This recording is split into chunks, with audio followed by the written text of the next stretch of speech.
Hey guys, welcome back. I hope you all are fine and enjoying my videos. The shadows are watching, and they are waiting for you. Welcome to my channel where the screams never end. Like and subscribe for more terror.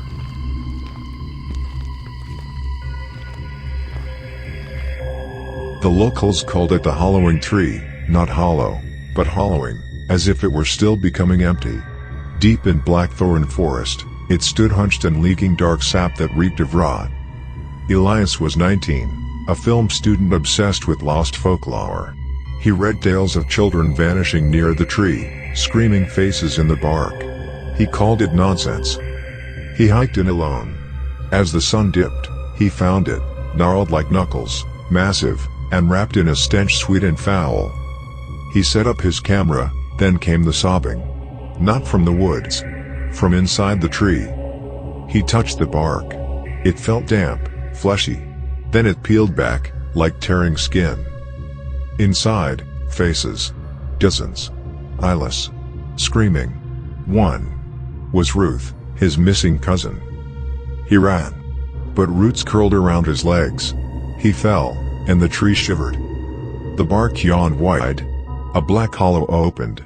He screamed, but it pulled him in. Weeks later, hikers found his camera, the last frame, his terrified face, pressed inside the bark. The tree stood silently, breathing. Now others have gone missing. The forest hums at night. So what does the tree consume? And more importantly, what happens when it's finally full?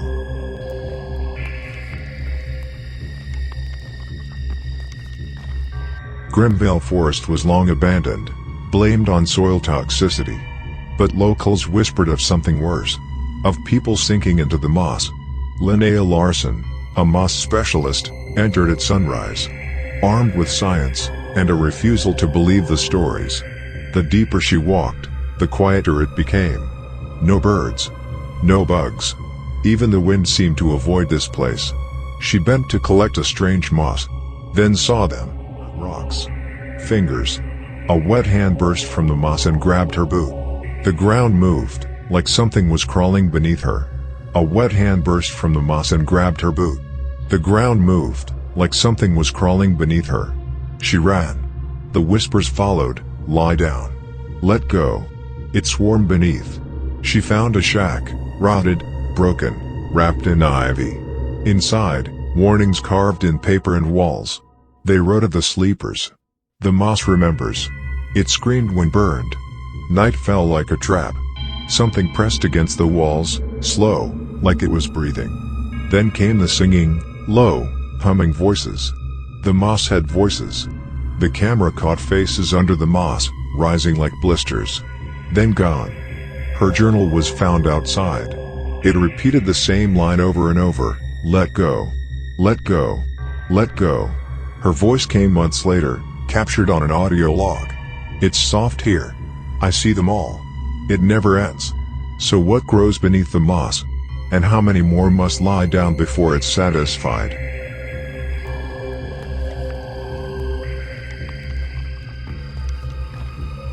Every 10 years, when fog floods Ashvale Forest, a red light flickers between the trees. Not a fire. Not a man. They call it the Lantern Man. Amir and his friends didn't believe in ghosts. They were YouTubers chasing myths, hoping to go viral by exposing another hoax. At 11:43 p.m., the drone picked up a red glow northeast. It didn't move. They followed it. The forest grew quiet, heavy, like breathing through wool. Then came the hum. Low. Almost like chanting. The red light moved. Slowly. Deeper. They followed. The light stopped. So did the forest. Fog parted, and he stood there. 7 feet tall. Torn skin. No eyes. Lips sewn shut. But he looked right at them. Jordan ran. The fog took him. No echo. Just gone. Syra tried calling. But her voice came out wrong, backward, twisted. The Lantern Man stepped forward. Then light, white hot, and screaming. Amir woke in a hospital. Mouth stitched shut. Blind. The others never found. The drone showed the light, the screaming. Then the lantern man reached for the camera. Now Amir paints the red lantern, the eyeless man, and faces peeled away. So what is the lantern man really looking for? And what did he take from the ones who didn't come back?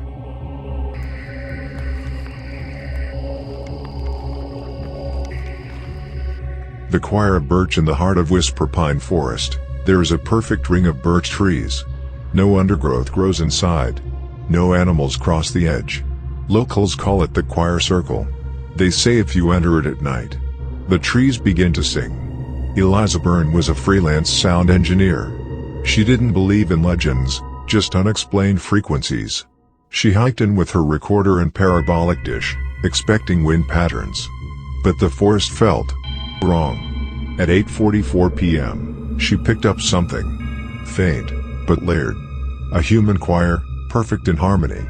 Curious, she stepped into the birch circle. The moment she did, the forest went completely silent. She checked the playback. Beneath the singing, her own voice whispered, "Let me out." But she hadn't said anything. She tried to leave, but the trail was gone. Her compass spun. The forest had shifted. That tree was marked. So were dozens of others. Names. All different. She sat to think. The air grew heavier. Then the singing returned, louder. Too close. She turned on her flashlight, and saw them. Faces. Dozens. Grown into the birch bark. She ran, but the trees moved. Her mic dropped. Her last recording was her scream joining the choir. Weeks later, they found her recorder. And a final track, a fractured lullaby in Latin. Linguists said it was an ancient funeral hymn. But no one could explain her voice. So who are the first voices?